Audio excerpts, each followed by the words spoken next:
తక్కువేమి మనకు రాముడు ఒక్కడుండి వరకు. ఇంకేం కావాలి మనకు? తక్కువే ఉంటుందండి, ఆయన ఉంటే చాలు మనకు. అలాంటి రాజా రామచంద్ర స్వామి వారి యొక్క పుట్టినరోజు మార్చి 27వ తారీఖున శుక్రవారం నాడు అద్భుతమైనటువంటి శ్రీరామనవమి. ఎక్కడ చూసినా మామిడి తోరణాలు, పులిహోరలు, కళ్యాణోత్సవాలు, కళ్యాణ తలంబ్రాలు, గల్లి గల్లికి మనకు ఉభయ తెలుగు రాష్ట్రాల్లోనూ దేశ విదేశాలలో ఎక్కడ చూసినా రామ కళ్యాణం. రామ కళ్యాణం చూడడానికి అందరూ పోటీ పడతారు. ఎందుకంటే ఆ తలంబ్రాల అక్షింతలు తీసుకుంటే మన జీవితంలో కళ్యాణం జరుగుతుంది. కళ్యాణం అంటే ఏంటి? అనుగ్రహం. అందుకే తిరుపతి వెంకటేశ్వర స్వామికి నిత్య కళ్యాణోత్సవం, అక్కడ భద్రాద్రిలో నిత్య కళ్యాణోత్సవం ఎక్కడ చూసినా జరుగుతుంది. చూసారా? అలాంటి అద్భుతమైనటువంటి రాజా రామచంద్ర స్వామి వారి యొక్క కళ్యాణోత్సవం జరుగుతుంది. మీ జీవితంలో సమస్యలు ఎక్కువయ్యాయా? శాంతి కనిపించడం లేదా? ఈ శ్రీరామనవమి రోజు కళ్యాణంలో పిలవకపోయినా వెళ్ళండి సార్. ఆ కళ్యాణ మంత్రాలు వినండి, ఆ కళ్యాణ అష్టపదులు వినండి, కళ్యాణ అష్టకాలు వినండి, ఆ తలంబ్రాల అక్షంతలు తీసుకోండి, ఆ భోజనం చెయ్యండి.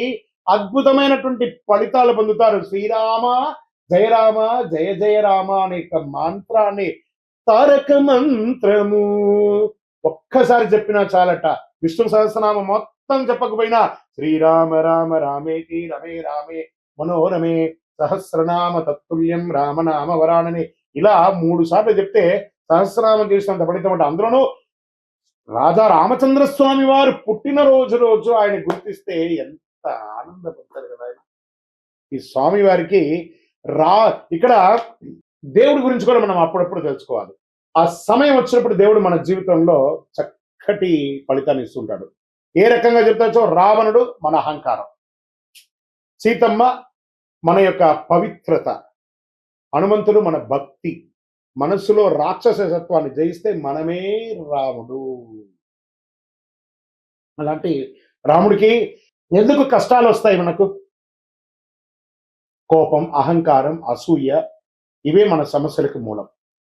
రాముడు చెప్పిన పరిష్కారం ఏంటి? సహనంగా ఉండండి, సత్యంగా ఉండండి, ధర్మంగా ఉండండి, ఏకపత్ని వ్రతం ఉండండి. మిత్రుడితో ఎలా ఉండాలో చెప్పాడు, శత్రువుతో ఎలా ఉండాలో చెప్పాడు, భక్తుడితో ఎలా ఉండాలో చెప్పాడు. రామనామ జపం రోజు 108. అప్పట్లో అంతా కూడా రామకోటి రాసేవాళ్ళు. అందరూ ఇప్పుడు కూడా రాస్తున్నారు అనుకుంటున్నాను. ఎన్నో చోట రామకోటి స్తూపాలన్నీ కూడా వేశారు. సుందరాకాండ ఈరోజు మనం ఏమేం చేయొచ్చు? సుందరాకాండ పారాయణం చేయొచ్చు, పానకం పెట్టచ్చు, చలివేంద్రాలు పెట్టచ్చు, భోజనాలు పెట్టచ్చు, అన్ని రకాలైన చేయొచ్చు. దేవుడు బయట లేడని, మనలోనే ఉన్నాడు ఆ భగవంతుడు. మనం పరోపకారార్థే ఇదం శరీరం అని చెప్తే అందరూ అద్భుతమైనటువంటి ఫలితాలు పొందుతారు. రామాయణం యొక్క గూఢార్థం అన్ని కూడా అఖిలాండ కోటి బ్రహ్మాండ నాయకుడు ఉన్నటువంటి ఆ రాజా రామచంద్ర స్వామి వారి యొక్క పరిపూర్ణమైనటువంటి అనుగ్రహాన్ని అందరూ పొందాలని కోరుకుంటున్నాను. ఇది ఈ రోజు కేవలం ఒక పండగ మాత్రమే కాదండి, జీవితం ఎలా జీవించాలో నేర్చుకునే ఒక రోజు.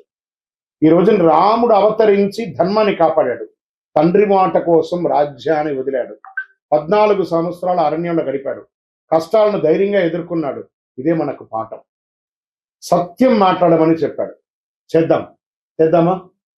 అలాంటి ఆ రామచంద్ర స్వామి వారికి రామదాసు గారు తయారు చేసి ఇచ్చినటువంటి ఆ యొక్క మంగళసూత్రంతో కళ్యాణం ఒంటిమిట్టలో జరుగుతుంది, తిరుపతిలో జరుగుతుంది, భద్రాద్రిలో జరుగుతుంది. గల్లి గల్లీలో జరిగే ఈ యొక్క రామచంద్ర స్వామి వారి యొక్క కళ్యాణోత్సవాన్ని అందరం పాల్గొని మనలో ఉన్నటువంటి బాధలన్నీ తొలగించుకొని రాజా రామచంద్ర స్వామి వారి యొక్క కళ్యాణోత్సవాన్ని జై శ్రీరామ్ అనే యొక్క నామంతో మారుమోగుతూ, హనుమంతుని జెండా ఊపుకుంటూ ప్రతి ఒక్కరు కూడా రామదండుగా అందరం కూడా ముందుకెళ్ళి రామ కళ్యాణం చేస్తాం. జై శ్రీరామ్.